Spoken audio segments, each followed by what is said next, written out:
Hi guys, welcome again. I thought we will take a break from tournament because I want to show you something special before the tournament. This is a video showing you another archetype. We are all used to green, we are all used to red, and we are maybe even used to something like cheap Ephesos that you can see in the card here or here.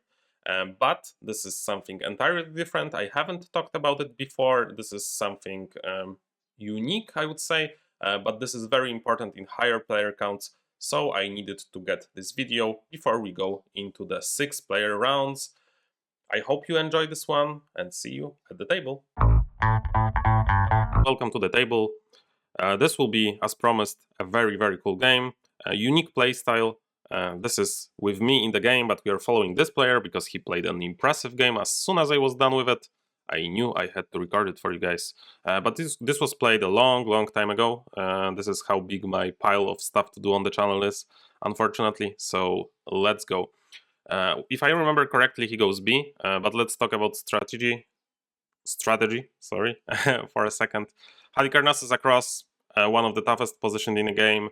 Ephesos here, which makes this Halicarnassus even better because he has access to press immediately and can build Scriptorium Age 1 with no problem. It will be very hard to stop Hali going green. There is Ephesos, played by me in this game, who can go red, and if you know me in this position, I probably go red. There is also Giza who can go red as well. He can. Giza also likes to be next to Olympia very much because of the third stage with 3 clay, and here is 1 clay. So that makes it easier for Giza to achieve its goals.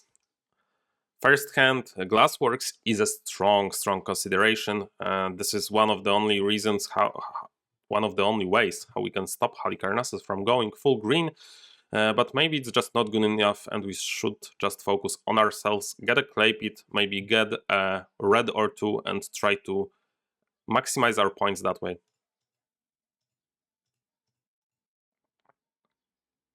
Dual, and green. This looks horrible. I would choose guard tower to get barracks from the ore that we just picked, and then because there are 2 ores, we can still get one or maybe even wheel this one, and then just play a red game, try to maximize our points that way, maybe disrupt Halicarnassus a little bit, make him go red a little bit, still win red, and maybe that way we can score some nice position in this one. Probably not win, but this guy has other plans. I think he just chooses Orvain or Lumber. Yeah, Orvain. Excellent pickup for me and the Ephesos player here. And here I would go barracks, but again, if I remember correctly, this guy has other plans.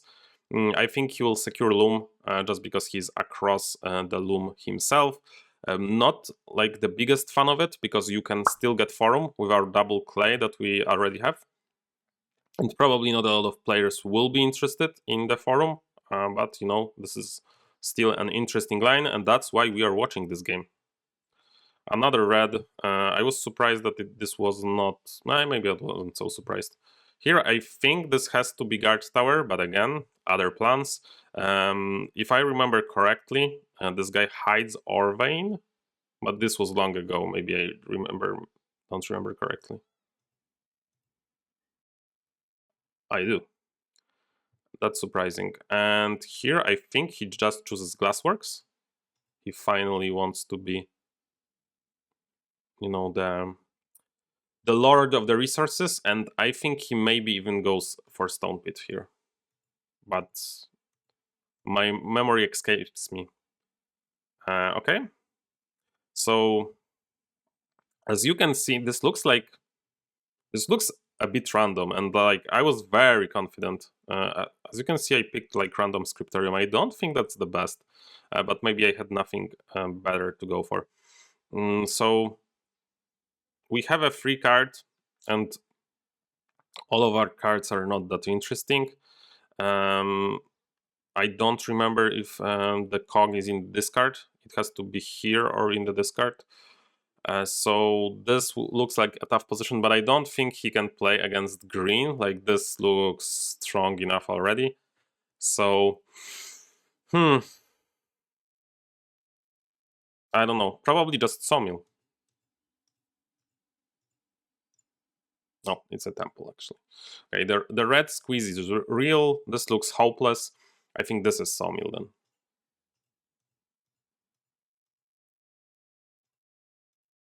Oh, it's a press. So this guy really doesn't like sawmills. Forum is obviously useless for us now. I think this can be hide foundry or maybe hide quarry, but I think we just passed one quarry, so I think it has to be hide foundry. No, it's hide for forum.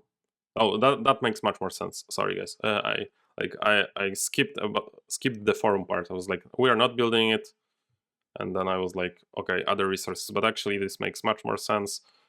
He will buy a lot. He's still in trouble for the battle, so yeah, I think that's a good play here. Courthouse, that would be my pick, and we've hid. I don't know what we've hid. Here, this. Okay, the sawmill is coming on the next hand, so this should be vineyard.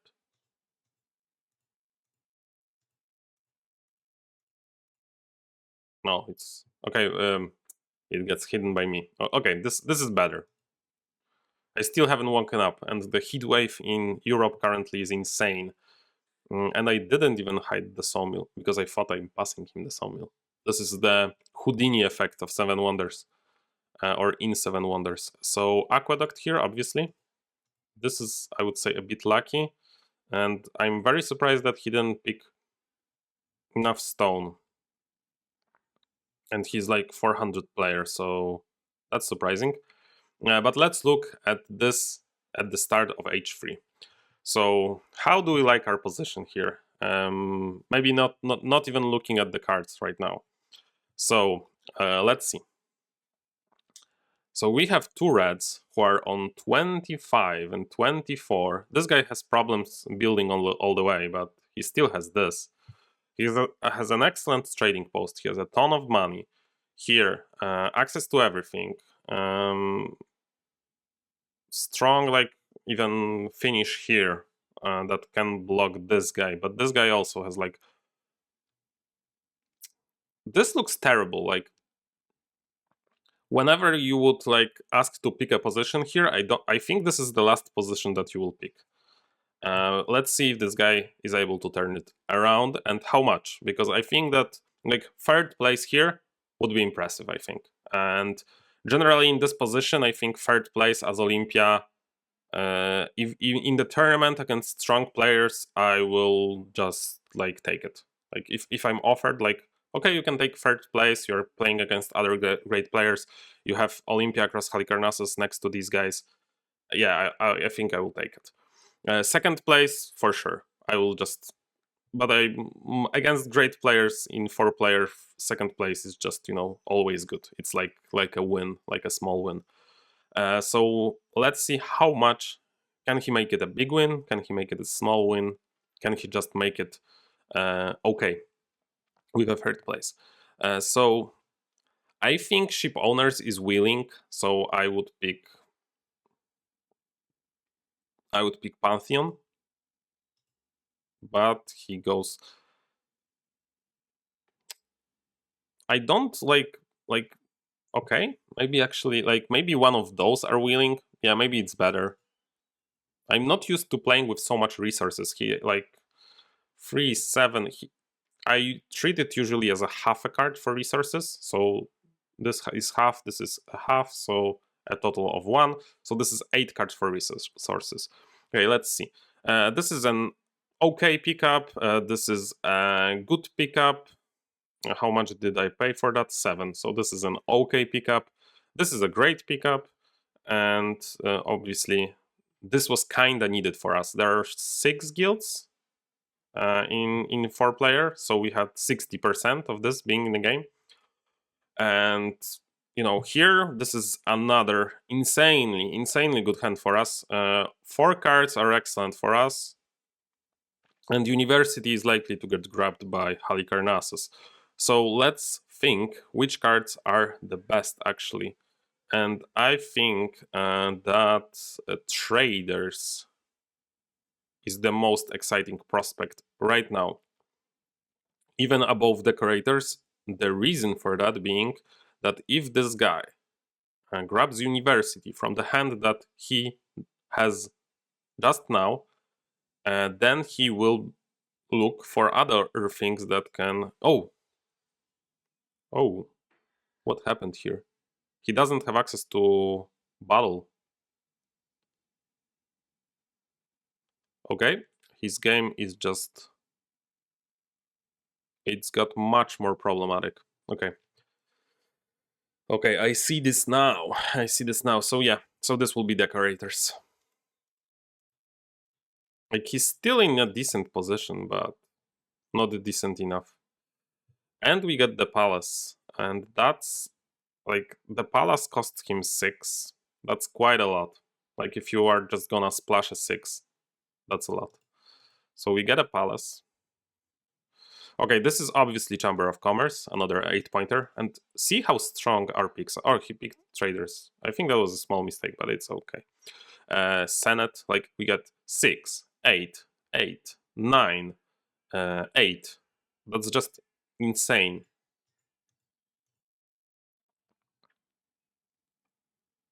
And red for 7.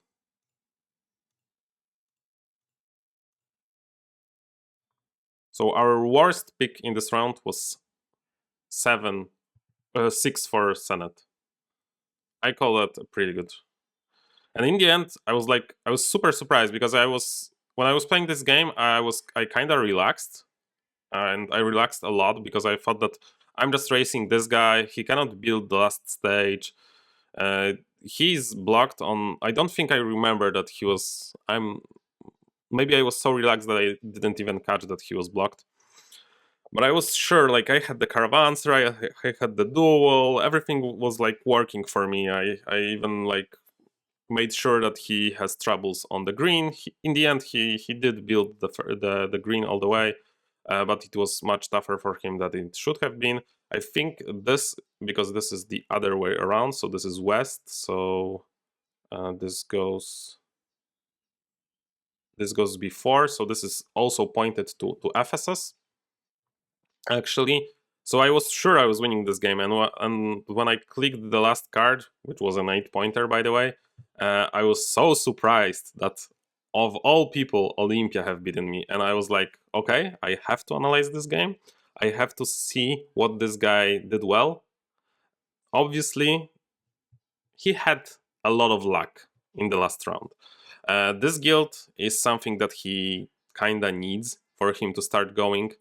This is also a very important pickup, and like insanely good for him and not good for anyone else. These two like are the things that he needs a lot, and this is also something that's useful for him. But let's not kid ourselves. This would have been a good guild for him.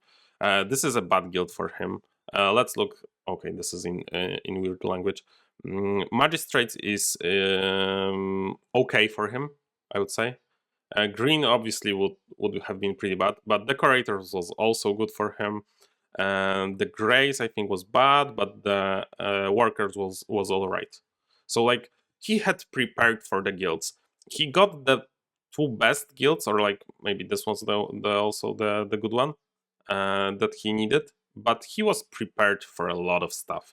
I like how he was patient with the sawmill. I think he saw, pardon the pun, that no one was interested in this, and then he will be able to collect it. And that was if he planned for that, kudos, hats off. That was very, very good. And this is what I would call a Guildmaster archetype, and that's why in the title you can see that this is a new archetype.